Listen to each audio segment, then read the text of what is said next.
Kerajaan Bali. Kerajaan Bali atau juga dikenal sebagai Kerajaan Bedahulu atau Bedulu sebagai kerajaan pertama yang berdiri di daerah Bali. Kerajaan Bali berdiri pada sekitar abad ke-8 hingga abad ke-14. Pusat kerajaan ini ada di Pejeng atau Bedulu, Gianyar.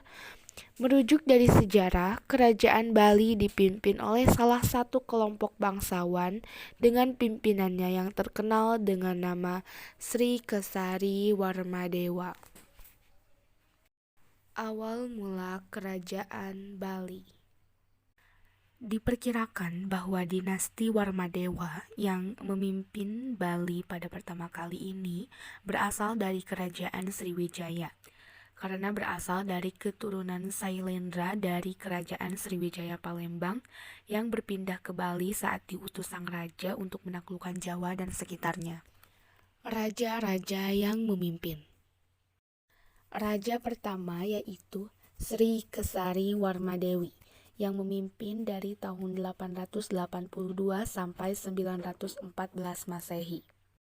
Raja yang kedua yaitu Ratu Sri Ugrasena yang memimpin dari tahun 915 sampai 942 Masehi.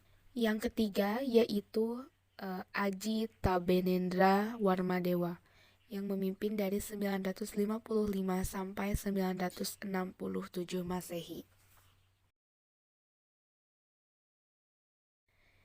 Yang keempat adalah Jaya Singha Warmadewa yang memimpin dari tahun 960 sampai 975 Masehi. Raja yang kelima yaitu Jayashadu Warmadewa yang memimpin dari tahun 975 sampai 983 Masehi.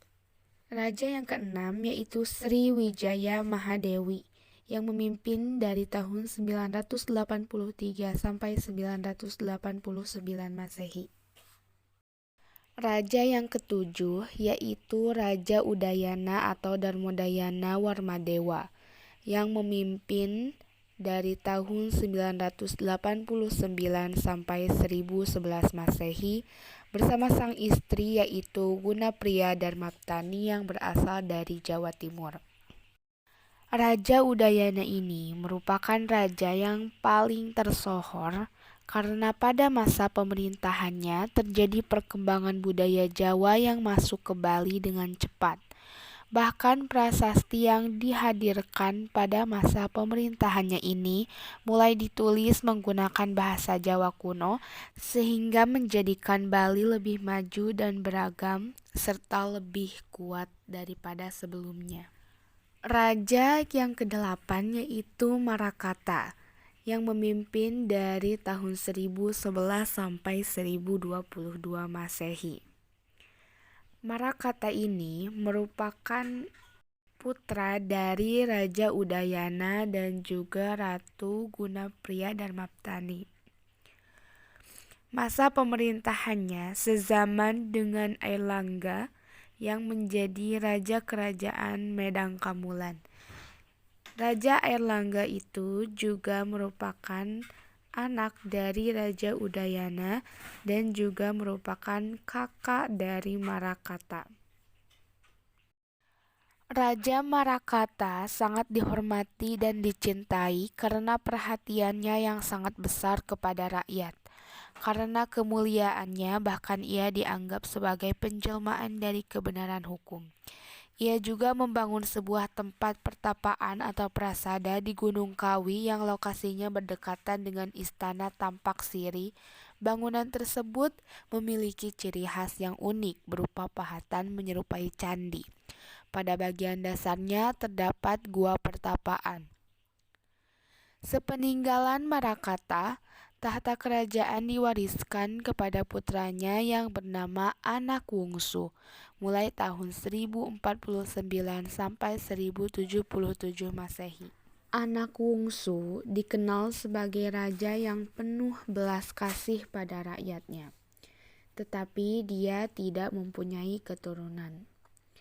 Raja yang ke-10 yaitu Sri Maharaja Walaprabu yang memimpin dari tahun 1077 sampai 1132 Masehi. Raja ke-11 yaitu Sri Maharaja Jayasakti yang memimpin dari tahun 1133 sampai 1150 Masehi. Pada pemerintahan Sri Maharaja Jayasakti, Bali mengalami kemunduran dan sempat ditaklukkan oleh kerajaan Singosari, tapi bisa bangkit kembali saat Singosari runtuh. Raja ke-12 yaitu Bedahulu yang memimpin dari tahun 1337 sampai 1343 Masehi.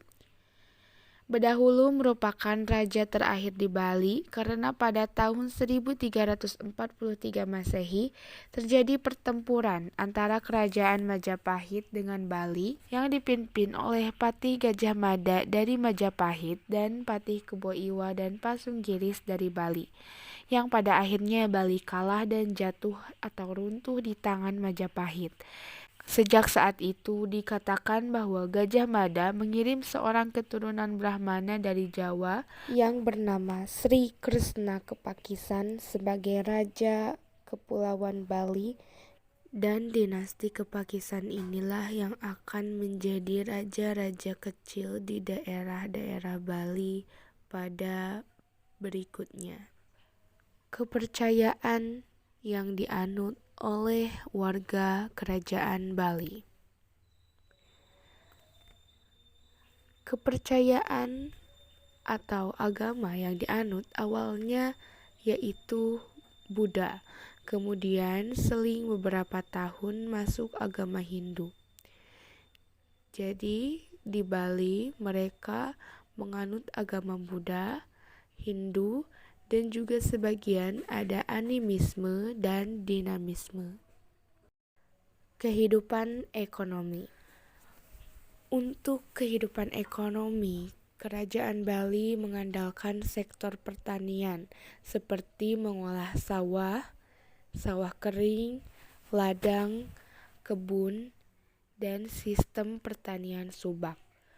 Selain pertanian, juga ada peternakan, perburuan, dan kerajinan seperti perhiasan emas dan perak, serta alat-alat rumah tangga dan senjata, dan berdagang atau undagi juga seperti pemahat atau menjadi pelukis.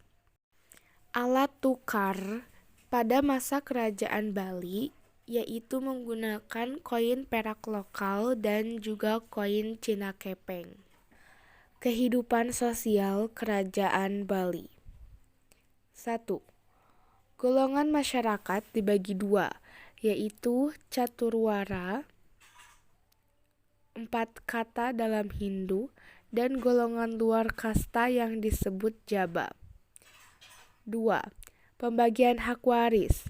Anak laki-laki memiliki hak lebih besar daripada anak perempuan. 3. Kesenian. Kesenian seperti seni keraton dan seni rakyat. 4. Agama dan kepercayaan. Ada Hindu, Buddha, animisme, dan dinamisme. Peninggalan kerajaan Bali. 1. Prasasti Blanjong. Prasasti yang dikukuhkan tahun 913 Masehi pada masa pemerintahan Sri Kesari Warmadewa. Ditemukan di Banjar Blanjong, Desa Sanurkauh, dan Pasar Bali. Ditulis dalam bahasa Sanskerta yang berarti mengenai sebuah informasi kemenangan Raja Sri Kesari Warmadewa. Dan ada kata Walidwipa yang berarti Bali. 2. Prasasti Panglapungan yang bercerita mengenai para penguasa yang memimpin kerajaan seperti Udayana, Jayasakti, dan anak bungsu di Desa Sanurkauh dan Pasar Bali